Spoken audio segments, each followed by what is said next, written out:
अस्सलामुअलैकुम जी। Particle physics chapter 2 the quark model चल रहा है हमारे पास। आज हम पहला टॉपिक देखेंगे internal symmetries in a particle physics.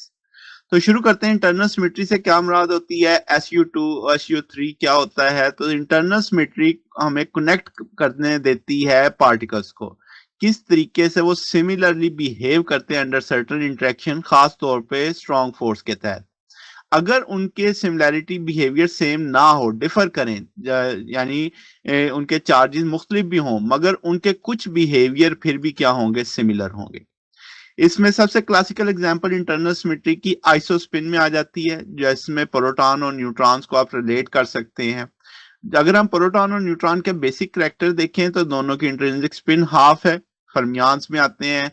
Nearly आप कह सकते हैं सेम मैस आपके पास होता है इनका। और मेन फर्क इसमें चार्ज में, प्रोटॉन का पॉजिटिव है आपके पास 1 और न्यूट्रॉन का 0 है।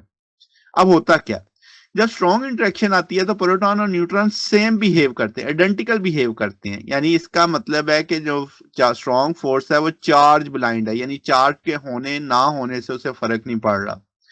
वो हमें ट्रीट करने देती है कि दो स्टेट्स हैं सेम अंडरलाइंग पार्टिकल न्यूक्लियन की, यानी प्रोटॉन और न्यूट्रॉन को हम क्या मानेंगे, two different state of the same particle. ये बिल्कुल ऐसे ही है जैसे टू स्पिन स्टेट्स होती हैं, अप और डाउन स्पिन हाफ पार्टिकल की, जिसको रोटेट किया जा सकता है इनटू ईच अदर। इसलिए इसका नाम आइसोटॉपिक स्पिन की बजाय हम, यानी टॉपिक बीच में से स्किप कर देते हैं तो आइसोस्पिन बोलते हैं इस चीज को। इस रिजेम्बलेंस के तहत ये नाम दिया जाता है। अगर हम मैथमेटिकल फ्रेमवर्क की बात करें तो जो फिजिकल स्पिन है, यानी रोटेशन इन स्पेस, और isospin internal rotation between the particle types, ये गवर्न की जाती हैं सिमेट्रीज के साथ, जिसे सिमेट्री ग्रुप SU2 कहते हैं। तो अब आपके पास SU2 क्या डिस्क्राइब करता है कि टू इक्विवेलेंट स्टेट्स हैं, जैसे हमने यहाँ पे बात किया, वो एक दूसरे के अंदर क्या हो सकती हैं, ट्रांसफॉर्म हो सकती हैं। यानी प्रोटॉन न्यूट्रॉन में जा सकता है, न्यूट्रॉन प्रोटॉन में जा सकता है। तो प्रोटॉन और न्यूट्रॉन जो SU2 में डबलेट होता है, यानी स्पिन अप स्पिन डाउन, ये ट्रांसफॉर्म हो सकते हैं एक दूसरे के अंदर मैथमेटिकली इस चीज को।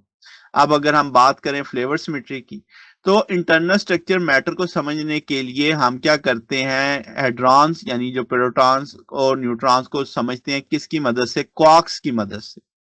तो SU2 से SU3 में जाते हैं तो अप और डाउन जो होता है SU2, हम कहते हैं अप, दो क्वार्क्स होते हैं, अप और डाउन क्वार्क, ये बनाते हैं SU2 डबलेट।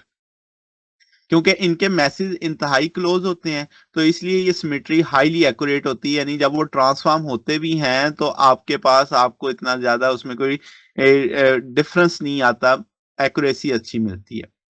अब अगर हम थर्ड एक इसमें ऐड करें स्ट्रेंजनेस SU3, तो थर्ड क्वार्क हम जो लेके आने वाले हैं वो स्ट्रेंज। इसका मैस बहुत ज्यादा होता है, किसके लिहाज से, U और D के लिहाज से, मगर ये फिर भी स्ट्रॉन्ग इंटरेक्शन में पार्टिसिपेट करता है। जब हम इस ग्रुप में इसको इंक्लूड करते हैं तो ये तीन क्वार्क UDS ये मिलकर ट्रिपलेट बनाते हैं।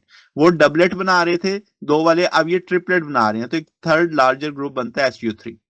अब SU3 क्या करता है, ट्रांसफॉर्मेशन करता है, रोटेट करता है और मिक्स करता है कोई से भी तीन फ्लेवर, यानी UDS को शिफ्ट कर सकता है अमंग देमसेल्फ।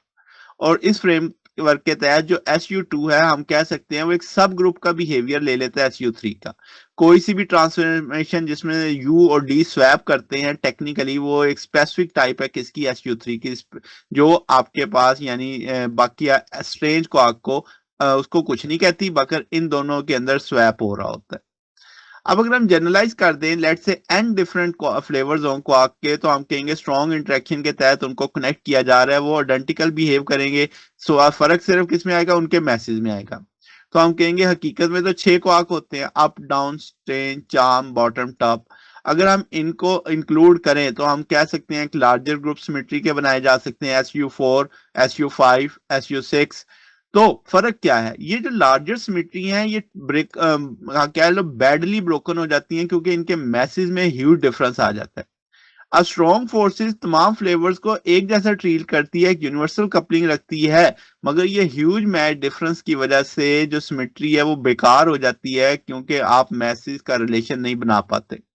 तो ये जनाब हमारे पास सॉल्यूशन है। इसी की बुनियाद पे हम 8 वे और क्वार्क मॉडल को समझेंगे। अगर आपको इसमें कोई बात पूछनी हो, डाउट हो, नीचे कमेंट्स में पूछ सकते हैं। वीडियो अच्छी लगी हो, वीडियो को लाइक कीजिएगा, दोस्तों के साथ शेयर कीजिएगा, चैनल को सब्सक्राइब कर दीजिएगा। अब तक के लिए इतना ही, बकिया इंशाल्लाह नेक्स्ट देखेंगे। ओके, अल्लाह हाफिज।